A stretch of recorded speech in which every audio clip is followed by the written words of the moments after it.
Sa unang bahagi ng episode na to, nirate natin ang mga bagay na mamimiss ko at hindi ko mamimiss sa trabaho.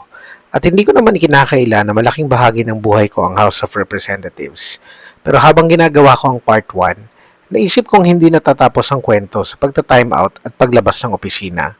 Dahil sa pagtatapos ng bawat mahabang araw ng trabaho, may inuuwian ako. At ang tahanang iyon ay hindi lang basta bahay. Isa ito sa mga bunga ng lahat ng taong nilaan ko sa aking trabaho. Dito ako nagpapahinga pagkatapos ng mahabang meetings. Dito ako naghahanda para sa susunod na araw.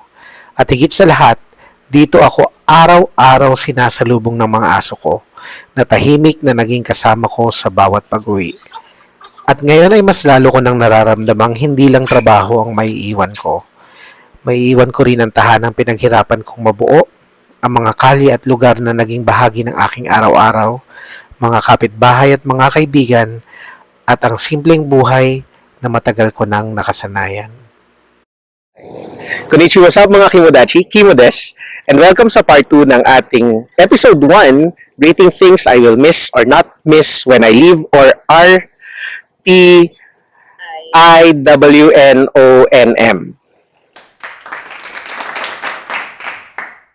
Nandito tayo ngayon sa entrance ng subdivision kung saan located ang pinakamalaking utang ko sa tanang buhay ko.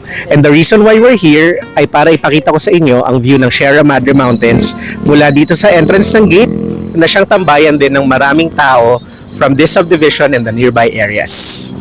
Kasama natin ngayon ang Kimodachi natin na si Silas. Say hi, Silas. Hello! May I-explain sa atin kung ano ba ang Sierra Madre Mountains?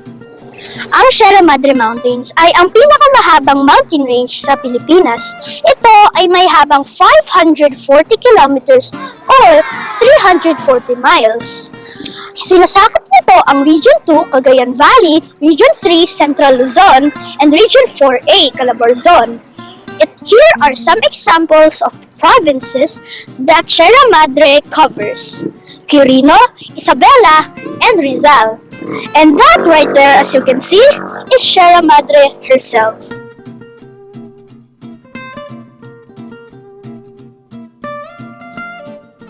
Dito sa bukana ng subdivision, samot-saring food stalls ang nagsiset-up tuwing hapon na nagtitinda ng usual merienda like siomai, ihaw-ihaw, fish balls, balot at iba pa. At gaya nga ng sabi ko, puntahan ito ng maraming tao dahil pwede kang kumain with a nice view of the mountains. May coffee truck din dyan na may second floor, and every Sunday may church service for the Catholics. Actually, lactose intolerant ako.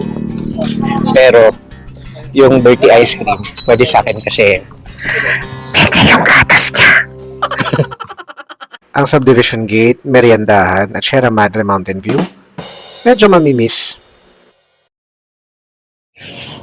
nakuha ko tong bahay na to nung panahon ng pandemic. Nung 2022, tuluyan ako nakalipat dito. Pero dahil hindi naman tayo pinanganak na Maharlika, unti-unti or phase by phase yung pagpapagawa ng mga sections ng bahay. In fact, marami pang section dito sa bahay na to ang pansamantagal or for further renovation subject to availability of funds. Pero masasabi ko na very big achievement itong bahay na to dahil ito ay hindi galing sa nakaw at ito ay pinaghirapan talaga. Ngunit ano nga ba talaga ang bumubuo sa salitang tahanan o home? Naniniwala ako na kaya ni Numan ang bumuo ng bahay, ngunit hindi lahat ay makabubuo ng tahanan. Para sa akin, ang bahay ay isang estrukturang maaring mabuo ng ilang buwan, ngunit ang tahanan ay isang pakiramdam na binubuo ng maraming taon ng pagsisikap.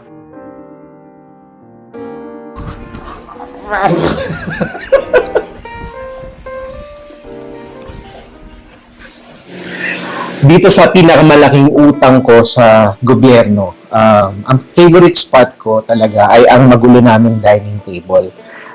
Dito ako mas madalas magtrabaho, although meron akong makeshift na office sa second floor. Kasi it's comfortable kapag malapit ka lang sa kusina or malapit ka sa ref. At dito kasi nakatambay din yung mga aso lagi. Isa sa mga una kong binili nung bagong lipat ako ng bahay ang dining table. Para sa akin, mahalaga ang kinakatawan nito. Maituturing ko itong emotional heart of a home Dito kasi pinagsasaluhan ng kung anumang tinaos natin mula sa trabaho para palakasin ang ating mga katawan para sa susunod na araw na muling pagkayod. Dahil sa dining table nga ako mas madalas magtrabaho kaysa sa office sa second floor. Kapag may nami-misplace akong bagay, malamang nasa dining table din yan. Kaya nakita mo yung bag tag dito. Ay, di bale na, ito pala. Okay na. Kaya hindi rin ako mahilig tumambay sa labas for the panoramic view of the Sierra Madre Mountains ay dahil may sarili akong panoramic view of the mountains dito sa likod ng bahay. Itong terrace na to, originally maliit lang to, pero pinagdugtong namin yung likod at saka itong original, tapos pinatiles namin para may takbuhan yung mga aso kapag gusto nila maglaro because we cannot take them outside anymore dahil malalakas sila masyadong manghila. At dahil nasa bundok nga ako, may panoramic view rin ako ng fireworks kapag New Year.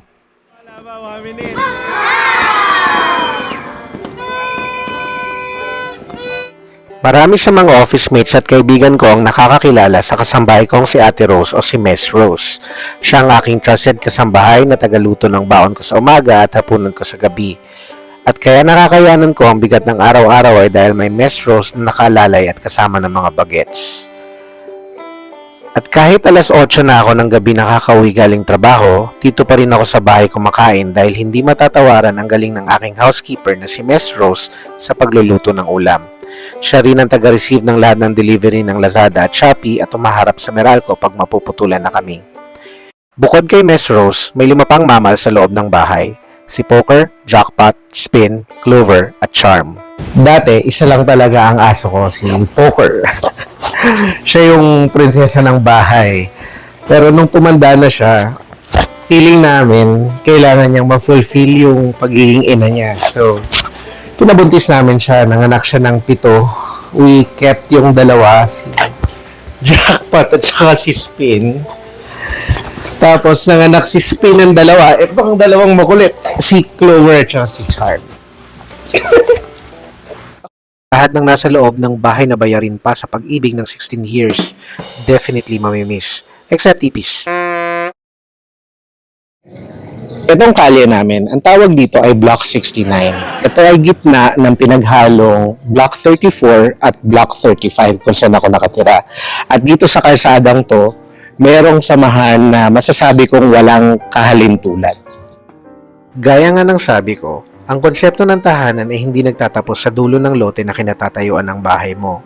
Dahil nga ang tahanan ay isang pakiramdam, masasabi kong itong buong kalsadang ito at ang mga taong nakatira rito ay tahanan ko na rin. Siguro ay inadya talaga ng Diyos na dito sa Block 69 manirahan ng mga mabubuting taong itinuring ko ng extension ng aking pamilya. Sa paglipas ng mga taon, hindi lang kami naging magkakapitbahay, naging magkakaibigan kami, naging magkakapatid, magkakapuso at magkakapamilya. Magkakasama sa mga simpleng salo-salo, sa mga kwentuhan at asaran, sa pagdadamayan kapag may nangangailangan, ultimo pag-grocery o pagbili ng sapatos, at sa pagdiriwang ng maliliit at malalaking tagumpay ng bawat isa. Sila rin ang mga taong nakakita sa akin sa iba't ibang yugto ng buhay ko, mula sa pagbuo ng bahay ko, sa pag-aalaga sa mga aso, hanggang sa mga araw-araw na maaga akong umaalis papuntang trabaho at gabing-gabi umuuwing pagod. Kaya nga siguro isa ito sa mga pinakamahirap iwan. Sabi nga nila, when you have to leave, you don't just leave a place. You leave a routine, a community, and all the things living and non-living that have been part of who you have become.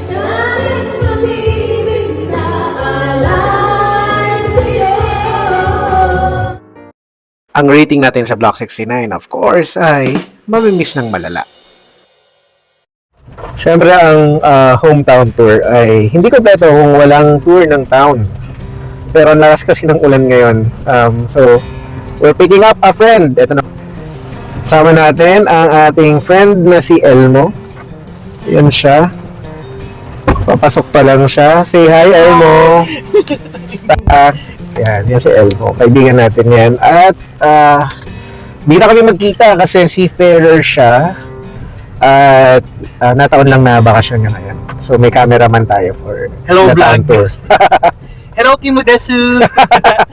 Sobrang OA ng ulan nung araw na nagkita kami ni Elmo kaya nag-decide na lang kami na magpunta sa coffee shop para magpatila. Ngayon ni Elmo sa isang coffee shop dito sa Montalban and as you can see, the view of the beautiful mountains.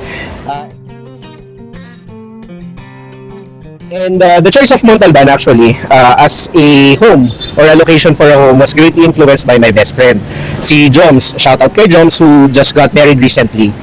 Dati kasi semi-resident siya ng Montalban. And nung kinuha ko, naghiwalay sila nung... Kaso hindi ko na mabawi kasi what for? Para saan pa na aalis ka pa? And this is something that I like about Montalban, no? As a place for my home. Kasi it's far enough from the city to be called a town, but near enough to have the luxury of living in the city. May mga city perks kami. Meron kaming at least 2 shopping malls or shopping centers. And we have banks, ATM. So, yung convenience of being in the city, nandito rin naman. And I guess, one thing that I also like about Montalban, other than it's being laid back, is it's a place where you can breathe. Pwede kang huminga, magigising ka not necessarily sa ingay ng mga busina ng mga kotse, pero sa huni ng ibon. Huni ng ibon! So, ayun, as we go along this part of the episode, I will try to show you also some parts of Montalban that I like. Dahil hindi tumigil ang ulan nung araw na shoot namin itong segment na to, nag-decide kami na magkwentuhan na lang tungkol sa mga balak naming utangin dahil hindi kami anak ng CEO. Pero kung nagka-chance sana, gusto kong ipakita sa inyo ang laid-back life in Montalban, ang nagkalat na private resorts dito sa bayan, ang mga bundok na nakapalibot dito, at ang Wawa Dam na sa kasamaang palad ay sarado dahil sa lakas ng ulan. Ang downside lang siguro talaga dito sa bayan na ito ay yung daanan siya ng maraming truck.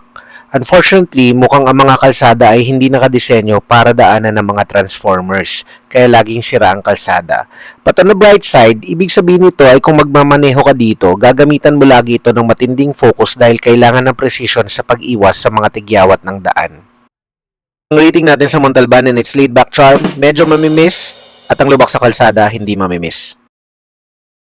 Hindi madaling iwan ang buhay na ilang taon mong binuo, 10 ng lahat ng alaalang kakambal nito. Ngunit ang mga ito naman ay may iwan lang pansamantala. Dahil kahit saan man ako dalhin ng susunod na kabanata, ito pa rin ang lugar na aking uuwian. Ang bahay na pinaghirapan kong mabuo, ang mga kalsada at lubak na kabisado ko, ang komunidad na nakasanayan ko, ang mga kaibigan na naging kapamilya sa paglipas ng panahon, at ang Pilipinas na mahirap man, paminsang mahalin, ay mananatiling tahanan at lagi kong ipagmamalakisan man ako makarating. Ito ang tahanan ko na sa maraming taon ay pinagsumikapan kong buuin at sa mga marami pang taon ay patuloy na bubuo sa akin. Maraming salamat sa pagsama nyo sa unang yugto ng paglalakbay na ito. Sa susunod na episode, samahan nyo naman ako sa paghahanda para sa napipintong pag-alis papuntang Japan.